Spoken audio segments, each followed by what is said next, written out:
चार मुठभेड़ में सुरक्षा बलों ने ढेर किया जैश ए मोहम्मद का कमांडर। 3 दिनों में 6 मुठभेड़ों में मारे जा चुके हैं 8 आतंकी।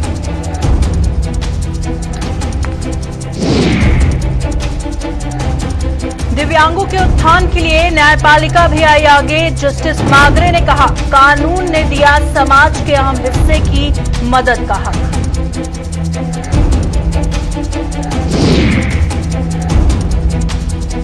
सरकारी मुलाजिमों ने जम्मू कश्मीर प्रशासन के खिलाफ खोला मोर्चा। एम्प्लॉयज ज्वाइंट एक्शन कमेटी ने भरी हुंकार। अस्थायी मुलाजिमों के हक में उठाई आवाज।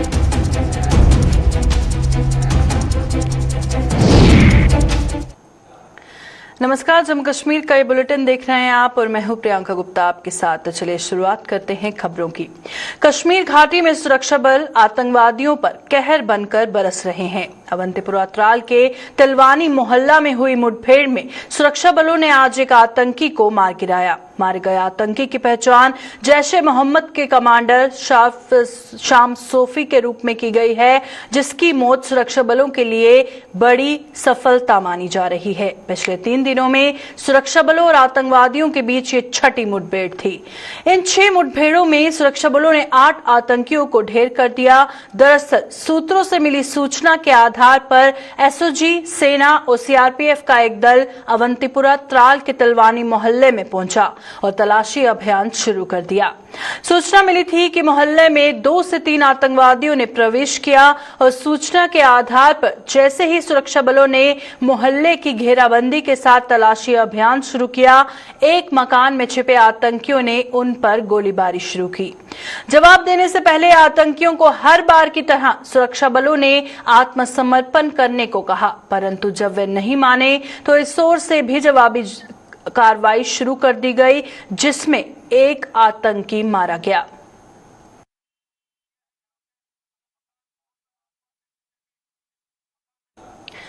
जम्मू कश्मीर और लद्दाख हाईकोर्ट के जज जस्टिस अली मोहम्मद मागरे ने दिव्यांगों को समाज का एक अहम हिस्सा करार दिया। जस्टिस मागरे ने कहा कि इन लोगों को हीन भावना से देखने की नहीं, बल्कि इनकी सराहना करने की जरूरत है, ताकि ये दिव्यांग कभी ये ना सोच पाए कि 2 टांगों वाले उनसे ज्यादा तेज दौड़ रहे हैं। आरिसपुरा के बाल आश्रम और नारी निकेतन में आज आयोजित एक कार्यक्रम में दिव्यांगों को स्कूटियां व ट्राईसाइकिल वितरित करने पहुंचे जस्टिस मागरे ने अपने संबोधन में ये भी कहा कि न्यायपालिका को भी कानून और संविधान में इन लोगों की मदद के लिए हाथ आगे बढ़ाने का हक है। इस कार्यक्रम का आयोजन आजादी का अमृत महोत्सव के तहत किया गया, जिसमें बाल आश्रम व नारी निकेतन की महिलाओं को उनके कानूनी हकों की जानकारी भी दी गई। जम्मू के डीसी अंशुल गर्ग ने जस्टिस मागरे का आरिसपुरा पहुंचने पर स्वागत किया।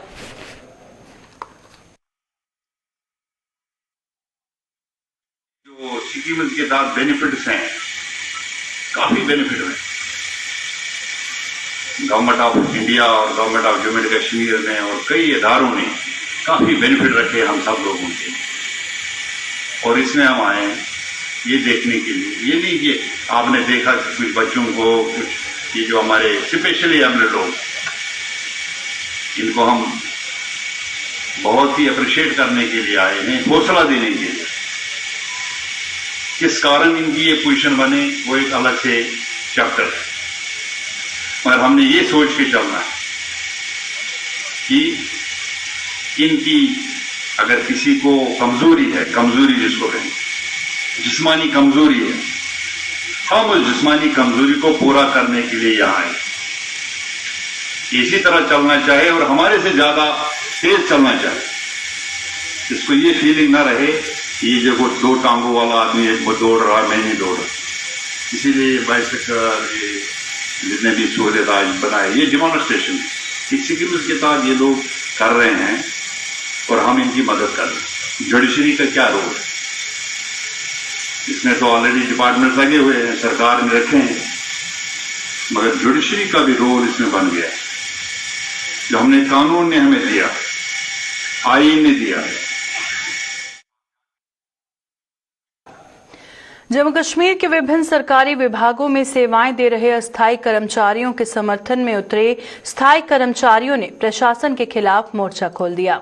Jammu Kashmir employees joint action committee के बैनर तले इन मुलाजिमों ने जम्मू में आज प्रदर्शन कर इस केंद्र शासित प्रदेश के प्रशासन पर अस्थायी मुलाजिमों की अनदेखी का आरोप लगाया और कमेटी ने मिनिमम वेजेस एक्ट लागू न करने सहित डीपीसी व अन्य मांगों का हवाला देते हुए प्रशासन से इन्हें जल्द पूरा करने की मांग की।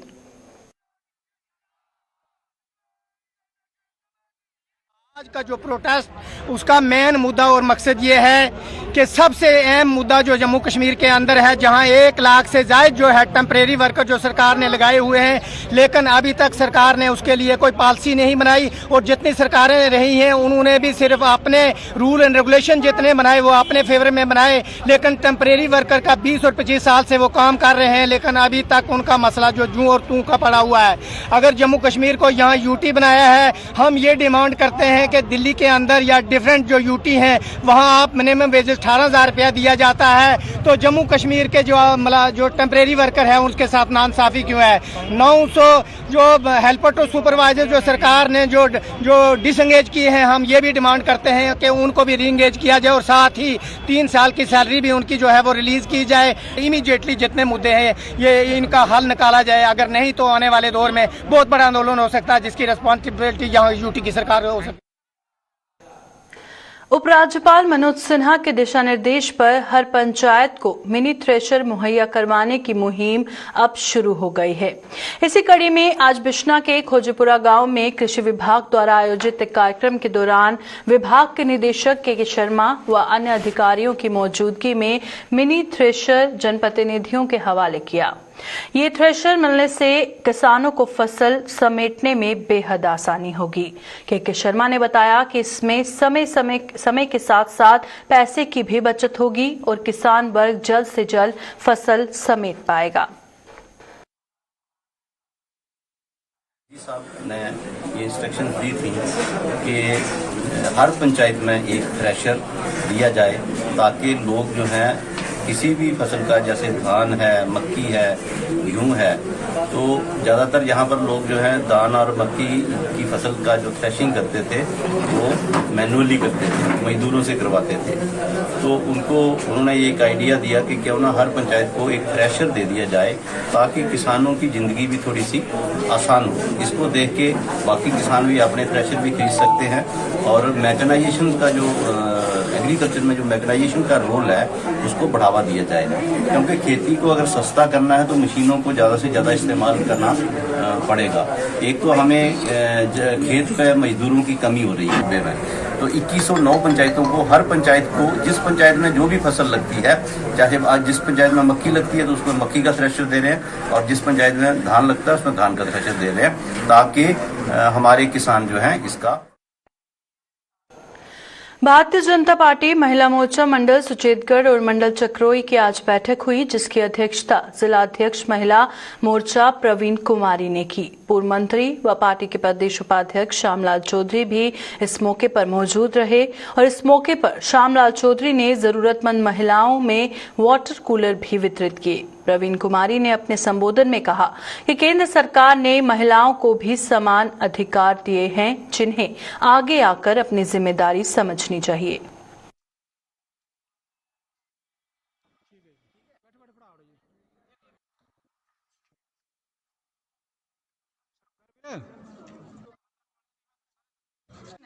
सुचेतगढ़ और चक्रोई में पहला प्रवास था जब से हमने नई टीमें गठित की हैं, तो आज ये मेरा पहला प्रवास है।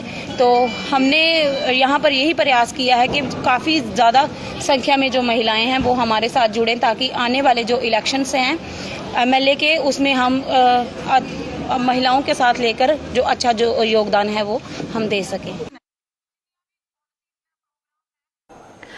और आइए अब नजर डालते हैं गुमशुदगी की खबर पर। और ये तस्वीर जो आप अपनी टीवी स्क्रीन पर देख रहे हैं, और आपको बता दें 59 वर्ष कन्हैयालाल निवासी टिकुटा नगर जम्मू कन्हैयालाल 2 अक्टूबर से संदिग्ध परिस्थितियों में लापता है, जिनकी गुमशुदगी की रिपोर्ट जम्मू के टिकुटा नगर पुलिस स्टेशन में दर्ज करवाई गई।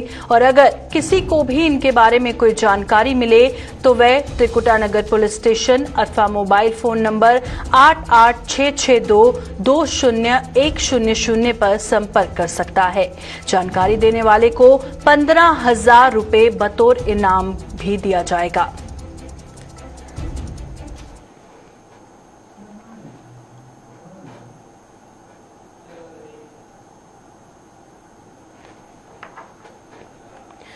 डोडा की खलानी इलाके में टनल का निर्माण कर रही कंपनी पर स्थानीय युवाओं को रोजगार न देने का मामला अब तूल पकड़ता जा रहा है। मरम्मत के डीडीसी सदस्य मुश्ताक अहमद और गुंदना के बीडीसी चेयरमैन सहित कई अन्य लोगों ने आज डोडा में डीसी कार्यालय के बाहर धरना प्रदर्शन कर टनल बना रही कंपनी पर नकेल कसने की मांग की। इन लोगों का कहना था कि इस निर्माण कार्य में स्थानीय युवाओं से तरजीह न देकर बाहरी राज्यों के लोगों को काम पर रखा गया, जो सरासर कानून का उल्लंघन है। उन्होंने चेतावनी दी कि यदि स्थानीय लोगों को रोजगार न मिला तो वो बड़ा आंदोलन शुरू करने पर मजबूर हो जाएंगे। डोडा के अंदर ये खाली हमारे जिले के अंदर हो रहा है। जहाँ भी कोई प्रोजेक्ट लगा हुआ है जो इतने बड़े लेवल के प्रोजेक्ट है, वहाँ पहले लोकल वासियों को काम मिलता है। ये मैं डिस्ट्रिक्ट डोडा की बात कर रहा हूँ, पूरा जिला के वासियों को ये काम मिलना चाहिए। आपको पता है यहाँ के इलेक्ट्रिकल विंग के लोग, इंजीनियरिंग विंग के लोग, मेसन ट्रेड के लोग, ड्राइवर तबके के लोग, मजदूर तबके के लोग यहाँ से उठ के हिमाचल, हरियाणा, आंध्र प्रदेश और बाकी हिंदुस्तान की स्टेट्स में काम करने के लिए चले जाते हैं, लद्दाख चले जाते हैं। लेकिन बदकिस्मती है, आज अगर हिंदुस्तान सरकार ने एक बहुत बड़ा प्रोजेक्ट स्टार्ट किया था, उसमें यहाँ के यूथ को काम मिलना चाहिए था। जो बदकिस्मती है कि बाहर से आके यहाँ पे काम कर रहे हैं लोग, ये हमारे लिए बड़ी बदकिस्मती है। जैसे मुश्ताक साहब ने कहा, बिजली के बिल लाखों रुपए में आने के विरोध में कठुआ की मड़ीन तहसील के किसानों व आम लोगों ने आज तहसील कार्यालय के बाहर धरना दिया। लोगों ने मांग की कि इस पूरे मामले की जांच के लिए एक कमेटी का गठन होना चाहिए, ताकि दूध का दूध और पानी का पानी किया जा सके। और तो और बिजली विभाग के अधिकारी गरीब लोगों को बिल ना चुकाने की सूरत में कोर्ट में घसीटने की भी धमकियां दे रहे हैं। बिजली के बिल जो आए हैं, जो गरीब लोग हैं, हमारे बीपीएल लोग हैं, हमारे छोटे किसान हैं, लाखों के हिसाब से बिल है। हम ये पूछना चाहते हैं सरकार से कि ये लोग पहले ये एक कमेटी बनाई जाए, इंक्वायरी बैठाई जाए कि क्या ये लोग जिनके लाखों के हिसाब से बिला है, क्या उसके काबिल, जिनके काबिल ये लोग है या नहीं है। अगर है तो बोले इनसे ले, पहले इसकी एक कमेटी बनाई जाए और इंक्वायरी की जाए। और ये कहते हैं कि किसी का 40 साल का बिल है, किसी का 30 साल का बिल है, किसी का 20 साल का बिल है। हम ये पूछना चाहते हैं ये पहले कहाँ गए थे? पहले 30 साल से इन्होंने पहले क्यों नहीं वसूल किया बिल? अभी इन्होंने इकट्ठा करके 20 साल का, 30 साल का लाखों के हिसाब से लोगों के घर में बिल भेज दिया और थ्रेट ले रहे हैं कि आपके बारे में एफआईआर दर्ज करेंगे, आपको कोर्ट में ले जाएंगे और आपको वहाँ से वसूली करेंगे। हम इसके पुरजोर इसका वो विरोध करते हैं। रामनवमी के त्योहार को मात्र कुछ ही घंटे शेष रहते हैं और जम्मू व इसके आसपास के इलाकों में इसकी तैयारियां मुकम्मल हो चुकी हैं। रामनवमी का त्योहार कल मनाया जाएगा, जिसके लिए लोगों ने आज बाजारों का रुख कर इस त्योहार पर निभाई जाने वाली परंपराओं के लिए जरूरी सामान की खरीदारी की। रामनवमी पर लोगों द्वारा अपने अपने घरों में बीजी गई मां की पवित्र साख का विसर्जन भी जल स्रोतों में किया जाएगा। पुराने जम्मू शहर के प्रमुख बाजारों में स्थित दुकानों पर आज लोगों ने अपनी अपनी पसंद के हिसाब से सामान खरीदा। कल कंजक पूजन भी किया जाएगा और इसके बाद पवित्र नवरात्रे संपन्न हो जाएंगे। सबसे पहले सबको जय माता की बोलूंगी। मैं यही माता से बोलूंगी कि हम सबके जो इस टाइम कोरोना चल रहा है, ये कोविड जो है, इससे हमें छुटकारा मिले और हम जल्दी से जल्दी आज़ाद हो जाए। एकदम हम ना अंदर बैठे हुए हैं, तो मैं चाहती हूँ सब इससे ये कोविड है जो ये जल्दी खत्म हो और हम लोग अपने अपने काम पे जल्दी लौट जाए। पूजा अर्चना ये कंजकों का सामान लिया जाएगा, चुनरी हो गई, उनके कंजकों का सामान जो अपनी श्रद्धा से कोई दे सकता है। तो ये जो रामनवमी है और पहले नवरात्रि न होती थी और इस बार नवरात्रि कम है, तो और हम इधर सामान लेने के लिए आए हैं। अभी यहाँ पे आए सामान लेके चुनरी वगैरह लेने के लिए रामनवमी का, जो हम कंजकों को देते हैं कि कंजकों को हम कैसी तरह से अच्छे से वो करें। उपराज्यपाल मनोज सिन्हा ने आज जम्मू में स्वर्गीय दीपक चंद के जम्मू स्थित आवास का दौरा किया और उनके परिजनों को सांत्वना दिया। दीपक चंद श्रीनगर के एक सरकारी स्कूल में तैनात थे और 7 अक्टूबर को स्कूल के प्रिंसिपल सहित आतंकियों ने हत्या कर दी थी। उपराज्यपाल ने दुख की इस घड़ी में पीड़ित परिवार को हर संभव मदद के साथ न्याय दिलवाने का आश्वासन दिया। उन्होंने कहा कि देश के दुश्मन किसी भी सूरत में बख्शे नहीं जाएंगे और उन्हें उनके किए की सजा जरूर मिलेगी।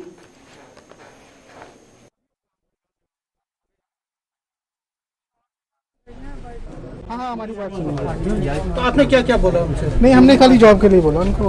अच्छा, जॉब के लिए, ठीक है। नेशनल कॉन्फ्रेंस के अध्यक्ष डॉक्टर फारूक अब्दुल्ला ने कहा कि निर्दोष लोगों का खून बहाने वाले कभी भी अपने मकसद में कामयाब नहीं हो पाएंगे और हम ऐसे तत्वों का डट कर मुकाबला करना होगा। श्रीनगर में बरजला भगत स्थित गुरुद्वारा साबित में आज स्वर्गीय सुपेंद्र कौर की याद में आयोजित एक कार्यक्रम में भाग लेने पहुंचे डॉक्टर फारूक बेहद भावुक दिखे। उन्होंने कहा कि ऐसे तत्वों के खिलाफ हर धर्म के लोगों को एकजुटता से खड़े होकर इनका मुकाबला करना होगा ताकि देश के इन दुश्मनों के मंसूबों पर पानी फेरा जा सके। डॉक्टर फारूक ने आरोप भी लगाया कि आज देश भर में हिंदुओं, मुसलमानों और सिखों को बांटने की सियासत का खेल खेला जा रहा है और ये देश तभी बच सकता है जब सभी समुदायों के लोग एकजुट होकर रहेंगे। करना है, हम सब ने हिम्मत से रहना है और डरना नहीं है इनसे। ये कभी कामयाब नहीं होंगे। जो भी ये सोचते हैं उसमें ये फेल हो जाएंगे। मगर हमने मजबूती से खड़ा होना है, सब ने, मुसलमान ने, सिख ने, हिंदू ने, ईसाई ने, जो भी हम हैं, हम लोगों को इकट्ठे खड़े होकर इनका मुकाबला करना। ये एक सिलसिला चल रहा है, सारे हिंदुस्तान में एक तूफान पैदा हो रहा है।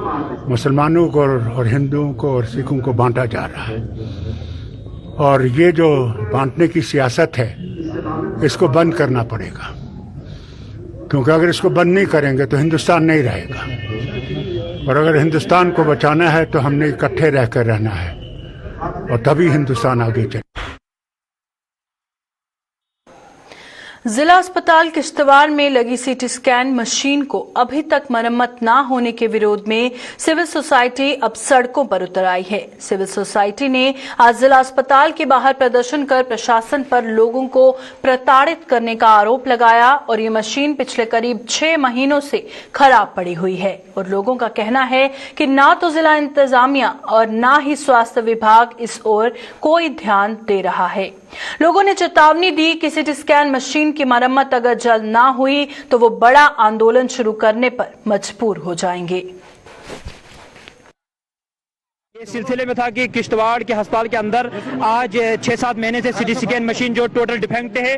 हमने पहले भी जिला इंतजामिया और रियासती इंतजामिया से बार बार गुजारिशात की कि इस सीटी स्कैन मशीन को फौरी तौर पे ठीक किया जाए ताकि यहाँ का जो गरीब है सफर उठा रहा है, डोडा और जम्मू की तरफ रुख कर रहा है, जिसके पास उतने पैसे नहीं होते हैं। हमने आज ये समझा कि हमें एक एहतजाज सरकार के सामने रखना चाहिए और इंतजामिया के रखने चाहिए। हमने एहतजाज किया और गवर्नर इंतजामिया और जिला इंतजामिया से मुतालबा किया कि सीटी स्कैन मशीन को फौरी तौर पर ठीक किया जाए। अगर ऐसा नहीं होता तो आने वाले दिनों में हम एहतजाज सड़कों पर करेंगे और गवर्नर इंतजामिया को जगाने की पूरी कोशिश करेंगे। पुंछ के मंडी इलाके में आज पेश आए कार हादसे में एक शख्स घायल हो गया। ये हादसा मंडी के पलोड़ा इलाके में तब पेश आया जब वहां से गुजर रही कार चालक द्वारा नियंत्रण खो देने से एक कार खाई में जा गिरी। इसकी सूचना मिलते ही उपजिला अस्पताल से एक एम्बुलेंस मौके पर पहुंची और घायल को इलाज के लिए अस्पताल में शिफ्ट किया गया। घायल की पहचान शकील अहमद पुत्र मोहम्मद लतीफ निवासी पलोड़ा के रूप में की गई है, जिसे प्राथमिक उपचार के बाद पुंछ जिला अस्पताल में शिफ्ट कर दिया गया। 12:30 बजे ऐसे तो साहब का फ़ोन आया मुझे कि प्लेरा में कोई गाड़ी एक्सीडेंट हो गई है। हमारी एम्बुलेंस तो उसी वक्त हमने भेज दी, चली गई वहाँ पर। तो पता चला कि एक कोई शकील अहमद सन ऑफ मोहम्मद लतीफ़ जो है प्लेरा के, वो इंजर्ड हुए हैं। तो अभी उनको फर्स्ट एड देके तो पुंछ रेफर किया उनको। ऐसे तो जैसे एक्सीडेंट हुआ तो काफ़ी मेरी, लेकिन वो अल्लाह की का करम हुआ कि वो उनको ज़्यादा चोटें नहीं आई। भाजपा के सीनियर लीडर और नमामि गंगे प्रोजेक्ट के जम्मू कश्मीर इंचार्ज चंद्रमोहन गुप्ता ने खनन पर लगे प्रतिबंध को हटाने की मांग की है। गुप्ता का कहना है कि खनन पर लगे प्रतिबंध से इकोसिस्टम को क्षति पहुंची है और खेती योग्य जमीनें भी बर्बाद होकर रह गई हैं। जम्मू में आज एक प्रेस कॉन्फ्रेंस के दौरान चंद्रमोहन गुप्ता ने कहा कि बाढ़ से सूर्यपुत्री तवी का पानी ओवरफ्लो होने से जम्मू के कई इलाकों में खेती योग्य जमीन पर रेत की परत जम गई है। खनन पर लगी रोक की वजह से ये जमीनें बर्बाद हो रही हैं, लिहाजा जम्मू कश्मीर प्रशासन को कोर्ट में अपना पक्ष रखकर इस प्रतिबंध को जल्द हटवाना चाहिए। ये जो ब्लैंकेट ऑर्डर हुआ है सरकार का तभी में से माइनिंग बैन करने का, इसके कारण इकोसिस्टम जो हमारा है वो डैमेज हुआ है। लोगों की प्रॉपर्टी हर साल डैमेज होती है और क्रॉप्स जो है वो डैमेज हुई है। कहा जाता है कि हाई कोर्ट का कोई ऑर्डर है। अगर हाई कोर्ट का ऑर्डर है तो हमारी एडमिनिस्ट्रेशन ने हाई कोर्ट में उसका कोई लीगल सोल्यूशन निकालना चाहिए था, केस कंटेस्ट करना चाहिए था। मैं खुद वकील हूँ, सरकार की तरफ से खातिर खा कोई जवाब वहाँ नहीं दिया गया, ना ही फैक्ट्स वहाँ लाए गए। ये जो एग्रीकल्चर का नुकसान हुआ है ये सारा एक क्लास फर्टाइल एरिया है जहाँ फसल नहीं होती है रेत जाने के कारण, और जो हर साल नुकसान होता है उसका भी कोई वहाँ सरकार ने कंटेस्ट नहीं किया है। मेरा ये कहना है कि सरकार को वहाँ भी कंटेस्ट करना चाहिए और ये जो ब्लैंकेट बैन है माइनिंग में तभी के अंदर बंद करना चाहिए। ये पहाड़ी नदियाँ जो आती हैं इसका सिस्टम ही यही है कि हर बार यहाँ रेत आती है, बजरी आती है और लोग उसका इस्तेमाल करते हैं और उसके कारण ही नेचुरली दरियाओं का लेवल नीचे चला जाता है। तो इंचार्ज पूर्व मुख्यमंत्री महबूबा मुफ्ती ने घाटी में अल्पसंख्यकों की आतंकियों द्वारा की गई हत्या के लिए केंद्र सरकार को जिम्मेदार ठहराया है। महबूबा मुफ्ती के इस आरोप के बाद जम्मू कश्मीर की सियासत गर्मा गई है और महबूबा के इन आरोपों को लेकर अपनी पार्टी के नेता विक्रम मल्होत्रा ने कहा कि पूर्व मुख्यमंत्री के आरोप बेहद गंभीर हैं और जिनकी जांच बेहद जरूरी है। वहीं प्रदेश कांग्रेस के प्रवक्ता कपिल सिंह चिब ने मौजूदा हालात के लिए मौजूदा सरकार के साथ साथ महबूबा मुफ्ती को भी जिम्मेदार ठहराया। तो वहीं भाजपा का इन आरोपों को लेकर क्या कुछ कहना है, आइए वो भी देखते हैं। आज जो जम्मू कश्मीर की परिस्थितियां हैं, भारतीय जनता पार्टी के साथ साथ पीडीपी और महबूबा मुफ्ती जी भी उतनी ही जिम्मेदार हैं। महबूबा मुफ्ती जी जब मुख्यमंत्री थी तब ना ही उन्हें निर्दोष जनता का खून बहता हुआ दिखाई देता था, ना ही निर्दोष जनता की हत्याएं होती हुई उन्हें नजर आती थी। और पिछले 7 सालों में जम्मू कश्मीर के अंदर जितने जवान शहीद हुए हैं वो ना तो महबूबा मुफ्ती जी को दिखाई देते हैं और ना ही भारतीय जनता पार्टी उसके बारे में कोई बड़ा संज्ञान लेती है। भारतीय जनता पार्टी जब सत्ता में आई थी तो बड़े बड़े वादे जम्मू कश्मीर के साथ, जम्मू कश्मीर प्रदेश की जनता के साथ, जम्मू की जनता के साथ उन्होंने किए थे। उन बड़े बड़े वादों का निभाना तो दूर, जम्मू कश्मीर प्रदेश की तरक्की तो एक तरफ, रोजगार तो देना दूर, आज जम्मू कश्मीर में भारतीय जनता पार्टी माइनॉरिटीज को सुरक्षा भी मुहैया नहीं करवा रही है। कहां भारतीय जनता पार्टी बड़ी बड़ी बातें करती थी कि कश्मीरी पंडित भाइयों को, हम माइनॉरिटीज को जम्मू कश्मीर के अंदर बसाएंगे, लेकिन जम्मू कश्मीर में, कश्मीर के अंदर उनको बसाना तो दूर, आज कश्मीर में जो ऑलरेडी माइनॉरिटीज वहां पे रह रही है उन्हें सुरक्षा भी भारतीय जनता पार्टी की जो केंद्र सरकार है उन्हें मुहैया नहीं करवा पा रही है। देखिए, जिस तरह से महबूबा मुफ्ती साहब ने बहुत गंभीर आरोप जो हैं वो सरकार पे लगाए हैं, जहां उनका ये कहना है कि सरकार को ये जानकारी थी सीक्रेट सर्विसेज के द्वारा कि माइनॉरिटीज़ को टारगेट किया जा सकता है कश्मीर में, और उसके बावजूद भी सरकार ने समय पे उपयुक्त कदम नहीं उठाए, जिसकी वजह से निहत्थे नौजवानों को, टीचर्स को अपनी जान से हाथ धोने पड़े।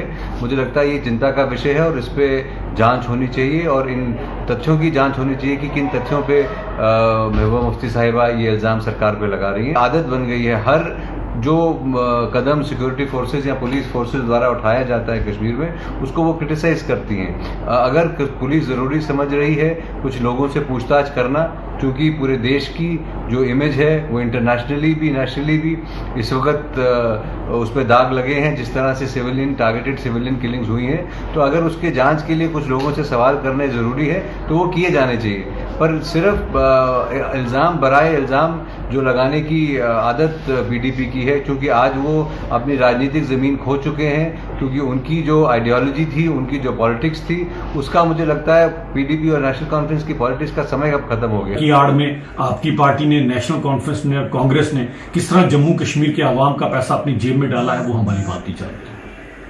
और यही 370 के जाने के बाद आपके जो रिलेटिव्स हैं, रिश्तेदार हैं, उनके खिलाफ अब कड़ी कार्रवाई की जा रही है। उनसे पूछा जा रहा है कि अनअकाउंटेबल पैसा आपके खातों में कहां से आया।